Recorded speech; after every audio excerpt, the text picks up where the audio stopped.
ಮಾಡಲಾಗಿದೆ.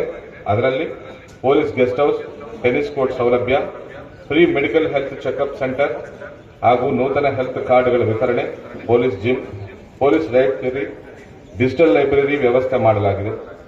ಮೆಡಿಕಲ್ ಮತ್ತು ಶಿಕ್ಷಣ ಸಹಾಯಕ್ಕಾಗಿ ಸಹಾಯಧನ ಹಂಚಿಕೆ, ಎಸ್ಎಸ್ಎಲ್ಸಿ ಪಿಯುಸಿ ಪರೀಕ್ಷೆಗಳಲ್ಲಿ ಹೆಚ್ಚಿನ ಅಂಕ ಗಳಿಸಿದ ಪೊಲೀಸ್ ಮಕ್ಕಳಿಗೆ ಗೌರವಧನ, ಪೊಲೀಸ್ ಕುಟುಂಬದವರಿಗೆ ಅನುಕೂಲಕ್ಕಾಗಿ ಶುದ್ಧ ಕುಡಿಯುವ ನೀರು, ಆರ್ಒ ಪ್ಲಾಂಟ್ಗಳ ನಡೆಸಲಾಗುತ್ತಿದೆ. ನಿವೃತ್ತ ಅಧಿಕಾರಿ ಸಿಬ್ಬಂದಿಯವರಿಗೆ ಪೊಲೀಸ್ ಸಬ್ಸಿಡರಿ ಕ್ಯಾಂಟೀನ್ ಸೌಲಭ್ಯ, ನಿವೃತ್ತ ಅಧಿಕಾರಿ ಸಿಬ್ಬಂದಿಯವರಿಗೆ ಆರೋಗ್ಯ ಭಾಗ್ಯ ಸೌಲಭ್ಯ, ನಿವೃತ್ತ ಅಧಿಕಾರಿ ಸಿಬ್ಬಂದಿಯವರಿಗೆ ಪೊಲೀಸ್ ಗುರುತಿನ ಚೀಟಿ ಸೌಲಭ್ಯ, ಅಧಿಕಾರಿ ಸಿಬ್ಬಂದಿಯವರ ಅನುಕೂಲಕ್ಕಾಗಿ ಆಧುನಿಕ ಕಾನ್ಫರೆನ್ಸ್ ಹಾಲ್ ನಿರ್ಮಿಸಲಾಗಿರುತ್ತದೆ.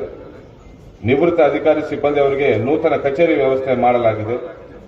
ಸೇವೆಯಲ್ಲಿರುವ ನಿವೃತ್ತ ಅಧಿಕಾರಿ ಸಿಬ್ಬಂದಿಯವರ ಅನುಕೂಲಕ್ಕಾಗಿ ನೂತನ ಪೊಲೀಸ್ ಕಲ್ಯಾಣ ಮಂಟಪ ಕಾಮಗಾರಿ ಚಾಲನೆಯಲ್ಲಿರುತ್ತದೆ. ನಿವೃತ್ತ ಪೊಲೀಸ್ ಅಧಿಕಾರಿ ಮತ್ತು ಸಿಬ್ಬಂದಿಯವರ ಕ್ಷೇಮಕ್ಕಾಗಿ ಇಲಾಖೆ ವತಿಯಿಂದ ಈ ಮೇಲ್ಕಂಡ ಸಹಕಾರಗಳನ್ನು ಸೇವೆಯಲ್ಲಿರುವ ಮತ್ತು ನಿವೃತ್ತ ಅಧಿಕಾರಿಗಳಿಗೆ ನಾವು ಒದಗಿಸುತ್ತಿದ್ದೇವೆ. ಮುಂಬರುವ ದಿನಗಳಲ್ಲಿಯೂ ಸಹ ನಿವೃತ್ತ ಅಧಿಕಾರಿಯವರ ಕಲ್ಯಾಣಕ್ಕಾಗಿ ಇನ್ನೂ ಹೆಚ್ಚಿನ ಕಲ್ಯಾಣ ಕಾರ್ಯಕ್ರಮಗಳನ್ನು ಜಿಲ್ಲಾ ಪೊಲೀಸ್ ವತಿಯಿಂದ ಸಾಧ್ಯವಾದಷ್ಟು ಅನುಕೂಲಗಳನ್ನು ಮಾಡಿಕೊಡಲು ಪ್ರಯತ್ನಿಸಲಾಗುವುದು. ಜೈ ಹಿಂದ್, ಜೈ ಕರ್ನಾಟಕ.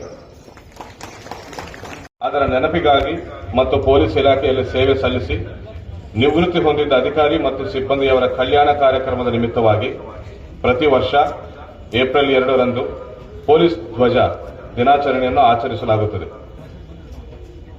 ಪೊಲೀಸ್ ಇಲಾಖೆ ಬೀದರ್ ವತಿಯಿಂದ ಆಯೋಜಿಸಲಾದ ಪೊಲೀಸ್ ಧ್ವಜ ದಿನಾಚರಣೆಯ ಕಾರ್ಯಕ್ರಮದ ಮುಖ್ಯ ಅತಿಥಿ ಸ್ಥಾನ ಅಲಂಕರಿಸಿರುವ ಶ್ರೀ ಅಮರಪ್ಪ ಎಸ್ ಶಿವಬಲ್ ರವರಿಗೆ ಜಿಲ್ಲಾ ಪೊಲೀಸ್ ಘಟಕದ ಪರವಾಗಿ ಹಾರ್ದಿಕ ಸ್ವಾಗತವನ್ನು ಕೋರುತ್ತೇನೆ.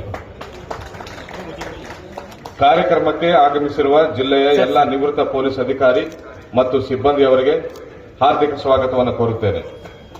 ಕಾರ್ಯಕ್ರಮ ಪೊಲೀಸ್ ಧ್ವಜಗಳ ಬಿಡುಗಡೆ ಹಾಗೂ ವಿಕ್ರಯ ಕಾರ್ಯಕ್ರಮ ವೇದಿಕೆ ಮೇಲಿರುವಂತಹ ಮುಖ್ಯ ಅತಿಥಿಗಳು ಹಾಗೂ ಹಿರಿಯ ಪೊಲೀಸ್ ಅಧಿಕಾರಿಗಳಿಂದ